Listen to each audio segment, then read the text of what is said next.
Section 1. Agriculture and Mesopotamia. Agriculture changed the world. It wasn't until our ancestors learned how to grow food and raise animals that civilizations were able to develop.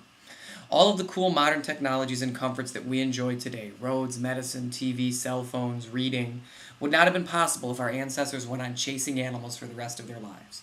In this section, you will learn how the discovery of agriculture allowed people to stay in one place and begin to build civilizations. The fertile land between the Tigris and Euphrates rivers is where civilization begins. As you read the following selection, make sure you understand why people settled near these rivers and how their civilizations developed.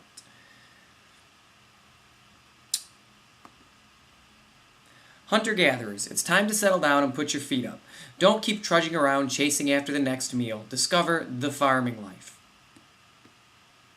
Be the envy of all your friends. Build a permanent home and produce food from your own plot in the glorious Fertile Crescent.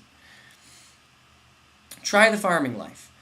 Join the dozens of other happy families in our small agricultural communities. Settle into the farming life with your own mud brick hut, handy grain stores, and corral pen for keeping your animals safe at night. You'll be surprised how quickly the villages grow once there's enough food to feed a big family. Here's a picture of grain stores for hoarding surplus grain for when food is scarce. Harvest crops. Grow tasty plants so you don't have to go looking for them. There's now a range of grasses cultivated to have bigger ears of seed than ever seen before. Harvest the grain with cool new tools. Weave flint blade antlers and wooden sickles. Tame your flocks. Imagine having your own cows, goats, and sheep ready to milk or eat whenever you want. Discover new beasts that have been bred to be smaller and easier to handle than their wild cousins, and without those dangerous pointy horns.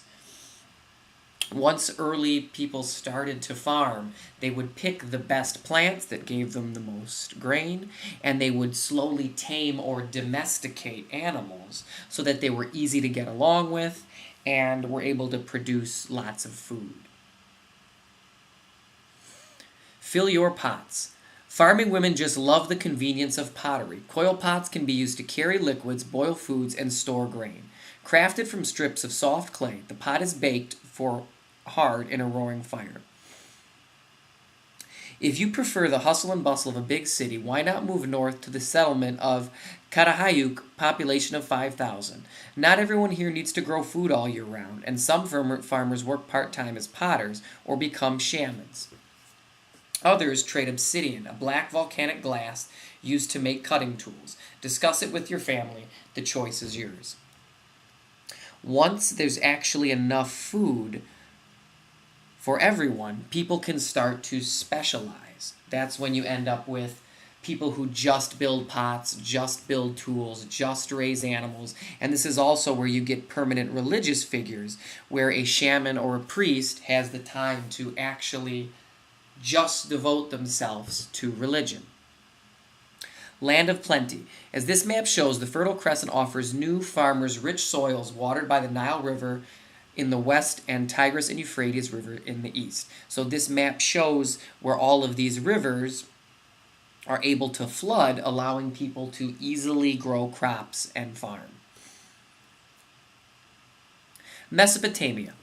Settle down, class. Today we're looking at the world's first civilized people, the Mesopotamians. Civilized means with a high level of cultural and technological development. So listen and learn. Between 4000 and 3000 BC, these farming folks settled in villages which grew into towns and then the first ever cities. Where was Mesopotamia? Known as the land between two rivers, Mesopotamia lay between the Tigris and Euphrates, today largely in Iraq. Good rainfall meant fertile soils, and in the north, while annual floods watered the dry southern plains. The first kings. Each city had a god, and a king ruled on the god's behalf, possibly the first kings in history. Priests were also powerful because they were believed to communicate with the gods. Inventing the wheel. Things really got rolling when the Mesopotamians invented the wheel around 3200 BC. Until then, people relied on sleds and log rollers to drag heavy goods. The wheel, together with earliest carts, revolutionized transportation and trade. Believe it or not, the wheel was actually a huge piece of technology. Being able to roll something was much more efficient than dragging it or pushing it. What's a ziggurat? By 2000 BC, all the big Mesopotamian cities had built their god a massive mud brick temple called a ziggurat. This ziggurat was dedicated to Nana, the moon god of the city of Ur. So ziggurats look kind of like early pyramids.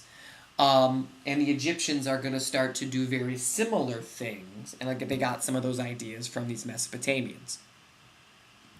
The plow. The Mesopotamians domesticated oxen to do farm work and made the first simple plow to till the soil. They also invented the cedar plow, which helped them seed and plow at the same time. Now, a plow is another very simple piece of technology where in order to plant food, you have to break up the dirt and put seeds in. This would normally take a lot of work until they realized that they could strap a piece of metal attached to wood to the back of an animal, and the animal does all the work for you. The more food you're able to grow, the more people you're able to have, and the plow allowed there to be lots more food, meaning lots more people. Tricky math. You can thank the Mesopotamians for mind-boggling algebra. They invented it to solve complex problems such as how many people were needed to build a canal on time. They also divided hours into minutes and seconds and circles into 360 degrees. Writing. Scribes were highly valued for their record-keeping skills. Using simple pictures and signs, at first they recorded basic information about crops on clay tablets. Later, a script called cuneiform was developed to record trade, taxes, astronomy, and literature. Voices from the past. The editor of this newspaper has received a heavy mailbag in response to Tuesday's article, The Writing on the Wall, about how history officially begins with the invention of writing, which allows us to hear voices speak to us from the past. Some ancient readers were annoyed that their writing systems had been misunderstood, so today's letter to the editor gives them the opportunity to answer back. The first and the best. Sir, your article suggested that writing has evolved since ancient Egyptian hieroglyphs. I'm not so sure. Other scripts may be quicker to write, but I do not feel they can match the sheer beauty of hieroglyphs. More than 2,000 symbols for objects, sounds, and ideas. This is the script of a truly great civilization. Okay, so only a handful of people can read or write them, but are you going to decorate your tomb with drab Phoenician scribble? I don't think so. Counting sheep.